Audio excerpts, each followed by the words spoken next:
Hi Year 3, I hope you're all okay today. Miss McCabe here for your first English learning episode this week with me. Now, hopefully you can all remember that we are learning to write a non-chronological report all about the ancient Greek gods and goddesses. And last week, you all had a go at writing your introduction paragraph.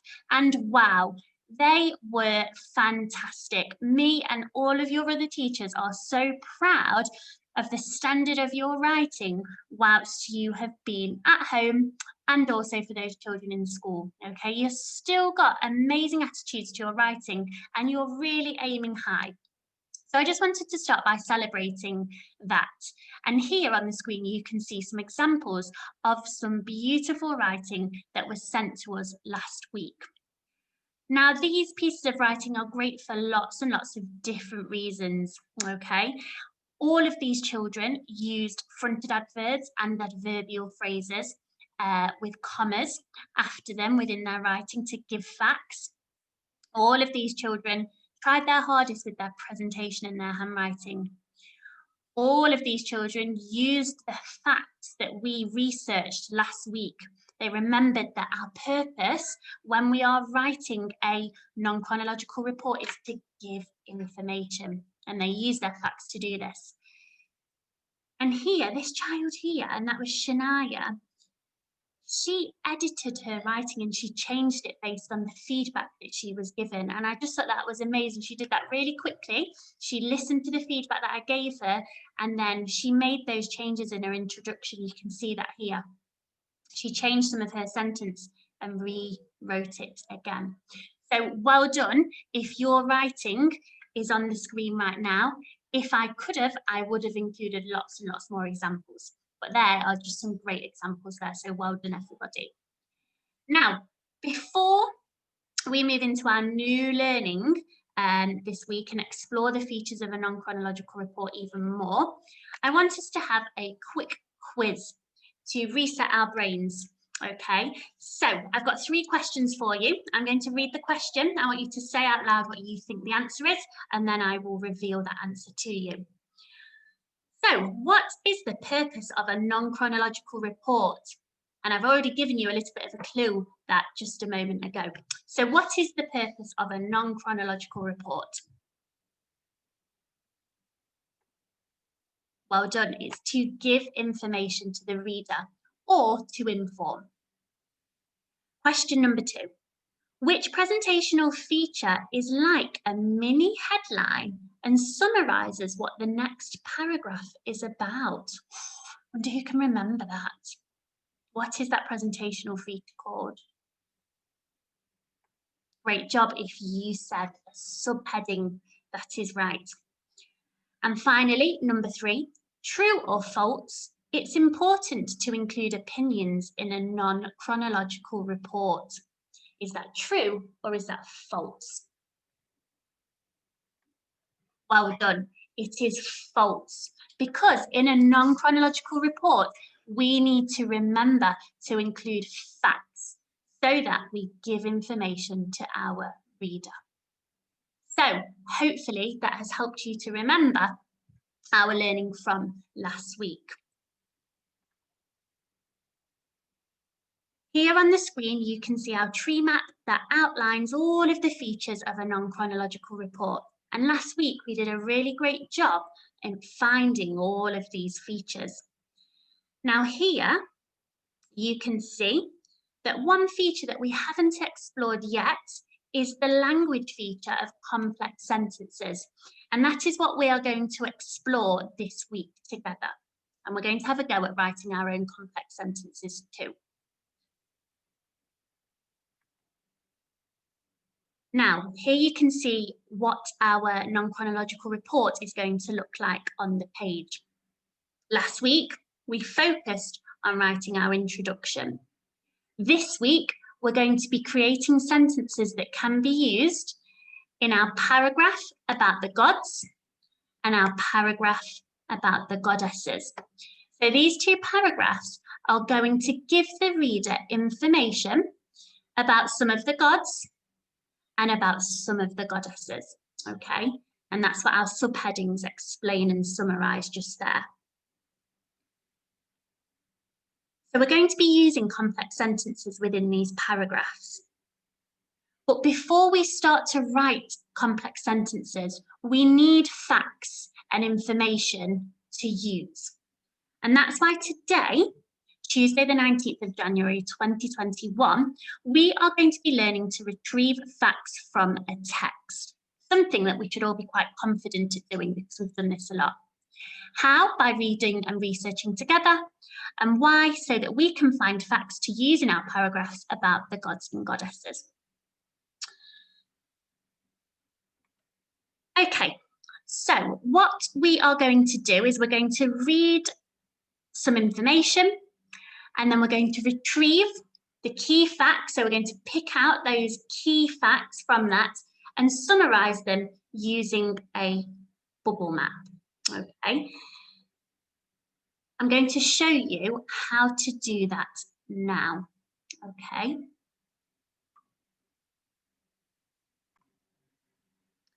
So hopefully you should now be able to see our text with the information about Zeus and also my box set book here.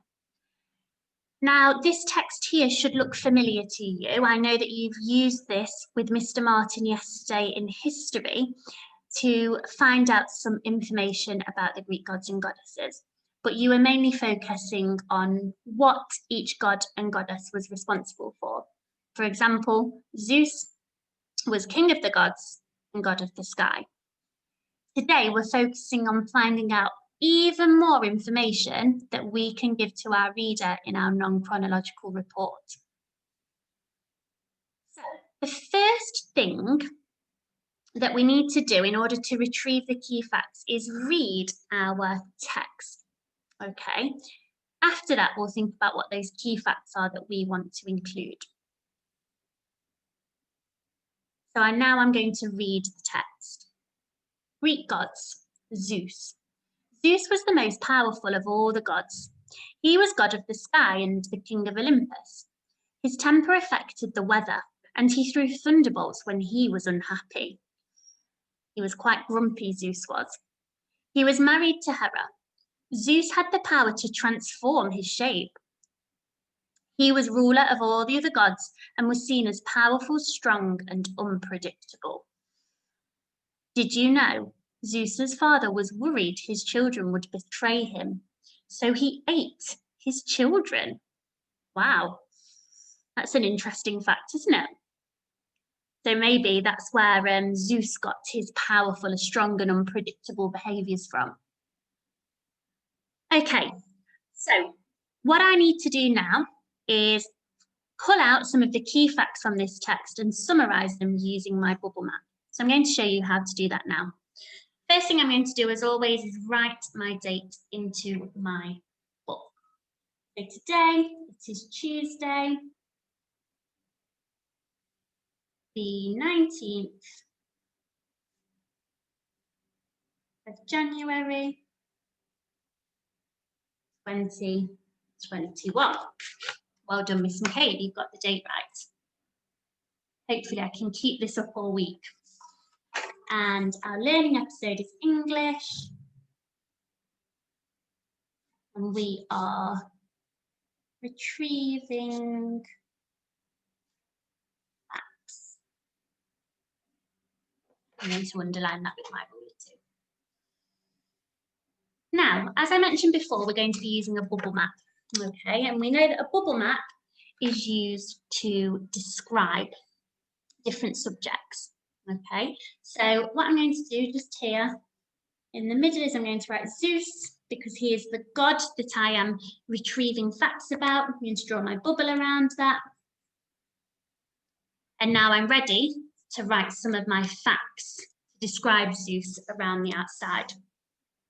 Now remember, when we're using a bubble map, we do not use full sentences to describe.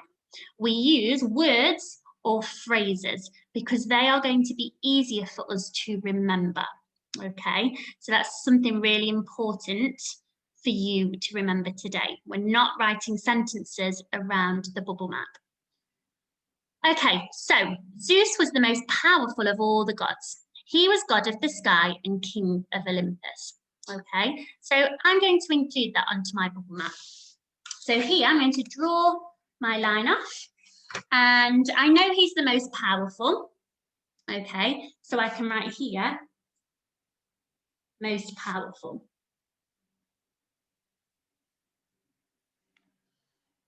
Notice that I'm not writing Zeus was the most powerful of all the gods. Most powerful, that will help me remember. He's the god of the sky and king of Olympus.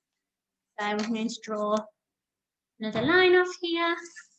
He is god of sky. You can even draw a little picture to help you remember as well. So I'm going to draw a cloud there because I know he's god of the sky. He is king of Olympus. King of Mount Olympus. King of Olympus.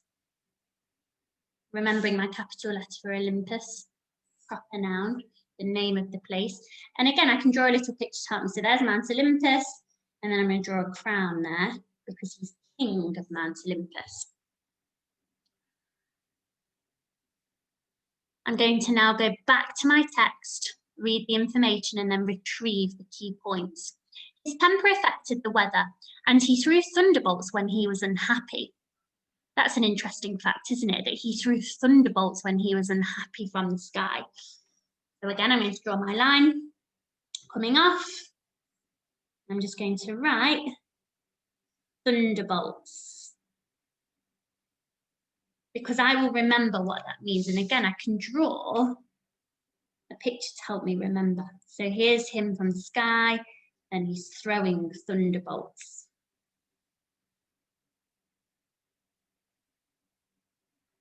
When he is unhappy. I'm going to draw an unhappy face there. So here you can see Zeus, here's his unhappy face, and he's throwing thunderbolts from the sky when he's unhappy. He was married to Hera, and he had the power to transform his shape. Okay, so again, there I've got two very interesting facts about Zeus.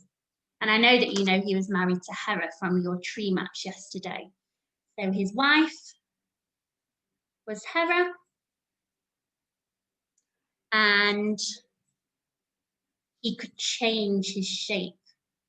I know that my reader would find that really interesting, and they probably wouldn't know that before reading my non-chronological report.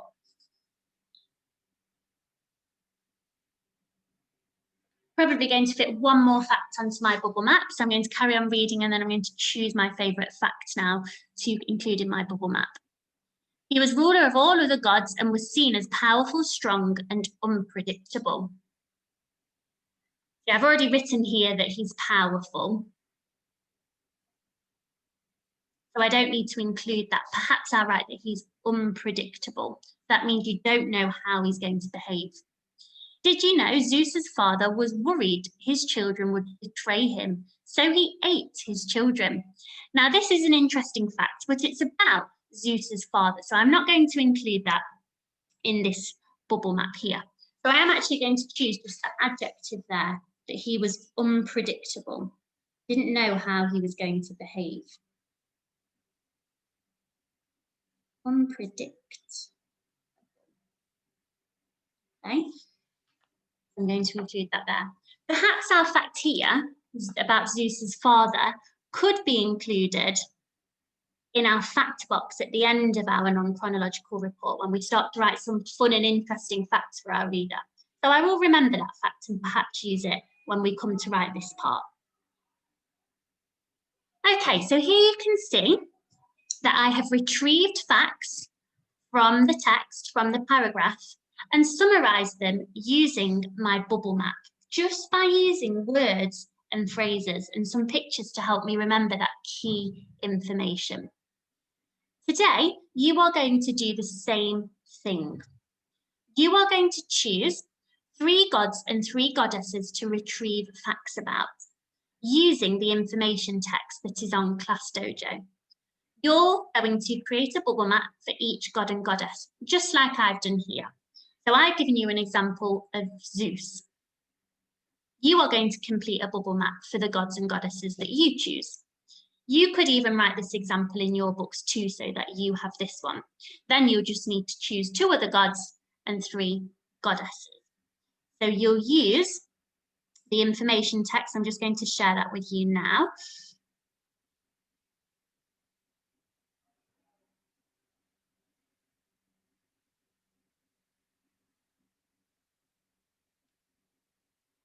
So you're going to use this text here to choose your gods and goddesses to complete your bubble maps about. A top tip to help you with your presentation, once you've completed one of your bubble maps, I would draw a line underneath it so that you've got clear space between each of your bubble maps. So for example, if you choose to then write about Poseidon as your next god, you can write that here in the middle.